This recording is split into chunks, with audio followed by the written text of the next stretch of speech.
ঢাকা দক্ষিণ সিটির মেয়র হিসেবে ইশরাক হোসেনের দ্রুত শপথের দাবিতে নগর ভবনের সামনে চলছে বিক্ষোভ। সকাল ৯টা থেকে শুরু হয় বিক্ষোভ। বান্ডেল থাকলে প্রতি সেনমানিতে টাকা বাঁচবে। বিকাশ সেনমানি বান্ডেল কিনে জিতুন প্রতি লেনদেনে। ঢাকাবাসী ব্যানারে বিক্ষোভ করেছেন ঢাকা দক্ষিণের বাসিন্দারা। জানান, ঢাকা দক্ষিণে মেয়র না থাকায় নানা সমস্যা দেখা দিয়েছে। পানি, সড়ক সহ বিভিন্ন সমস্যার সমাধান মিলছে না দ্রুত। এ অবস্থায় নাগরিক সেবা সময় মতো পেতে দ্রুত ইশরাক হোসেনের দায়িত্ব গ্রহণের ব্যবস্থা নেওয়ার দাবি জানান বিক্ষোভকারীরা।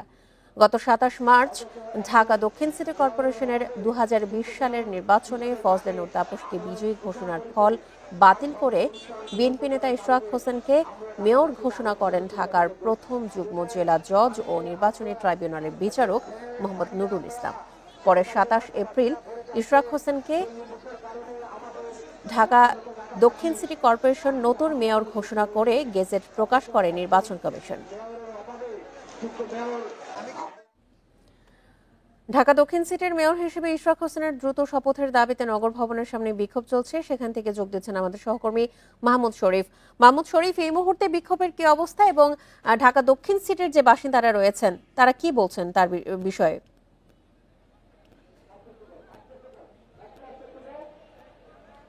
দেখুন, ইশরাক হোসেনকে যাতে দ্রুত শপথ পাঠ করানো হয় ঢাকা দক্ষিণ সিটি কর্পোরেশনের মেয়র হিসেবে, এই দাবিতে সকাল থেকে নগর ভবন অর্থাৎ ঢাকা দক্ষিণ সিটি কর্পোরেশনের সামনে বিপুল সংখ্যক নাগরিক ঢাকাবাসীর ব্যানারে তারা এখানে উপস্থিত হয়েছেন। ঠিক নগর ভবনের যে মূল গেট রয়েছে সেই গেটের ভেতর তারা প্রবেশ করে এখন নগর ভবনের যে চত্বর রয়েছে সেই চত্বরে তারা অবস্থান নিয়েছেন। এখানে তারা যে দাবি জানাচ্ছেন যে যেহেতু ২০২০ সালের নির্বাচন একটি বিতর্কিত নির্বাচন ছিল, তাদের দাবিতে সেই নির্বাচনে কারচুপি হয়েছে, অনিয়ম হয়েছে। এই অভিযোগে নির্বাচনের পরই ইশরাক হোসেনের পক্ষ থেকে নির্বাচনী ট্রাইব্যুনালে মামলা দায়ের করা হয়েছিল। সেই মামলার রায়ে অর্থাৎ ছাত্র জনতার গণঅভ্যুত্থানে রাজনৈতিক পট পরিবর্তন হওয়ার পর আদালতের রায়ে সেটি আসলে ইশরাক হোসেনের পক্ষে আসে। এই রায় আদালত ঘোষণার পর নির্বাচন কমিশন থেকে গ্যাজেট প্রকাশ করা হয়, কিন্তু এই গ্যাজেট প্রকাশ হবার বেশ কয়েকদিন পার হলেও এখন পর্যন্ত ইশরাক হোসেনকে শপথ পড়ানো হয়নি মেয়র হিসেবে। এই মূলত এই দাবিতে যে কেন পড়ানো হচ্ছে না শপথ, কেন কোনো বাধা না থাকার পরেও অজানা কারণে শপথ না হওয়ার প্রতিবাদে মূলত তারা এখানে মানববন্ধন, বিক্ষোভ সমাবেশ করছে। এবং এই যে মানুষের অবস্থান, ঢাকাবাসীর ব্যানারে যারা অবস্থান নিয়েছেন তারা নগর ভবনের যে সামনের চত্বর সেটি নয়, সামনের যে সড়ক রয়েছে সেই সড়কের দুপাশেই তারা অবস্থান নিয়ে দাবি তুলছেন যে অবিলম্বে ইশরাক হোসেনকে যাতে শপথ পড়ানো হয়। তারা যে বক্তব্য দিচ্ছে যে এখন প্রশাসকের মাধ্যমে ঢাকা সিটি কর্পোরেশনের কার্যক্রম পরিচালিত হচ্ছে।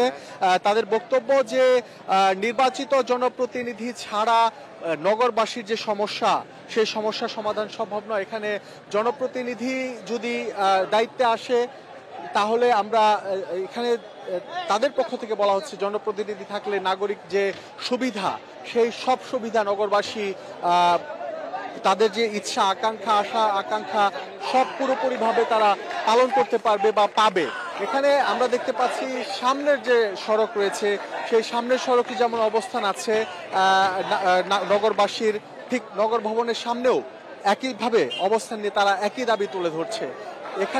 এখানে আমরা যে বিষয়টি লক্ষ্য করেছি যে আজকে এই ঢাকাবাসীর ব্যানারে যে কর্মসূচি, এই কর্মসূচিতে ঢাকা দক্ষিণ সিটি কর্পোরেশনের যারা বাসিন্দা আছেন তারা দ্রুত দাবি জানাচ্ছেন যে ইশরাক হোসেনকে যাতে শপথ দ্রুত পড়ানো হয় এবং অজানা কারণে যে শপথ বন্ধ রয়েছে কারা আসলে এর পেছনে ইন্ধন দিচ্ছে সেই ইন্ধনদাতাদেরও চিহ্নিত করার দাবি তারা তুলছেন। ঢাকা দক্ষিণ সিটি কর্পোরেশনের সামনে থেকে জানাচ্ছিলেন আমাদের সহকর্মী মাহমুদ শরীফ।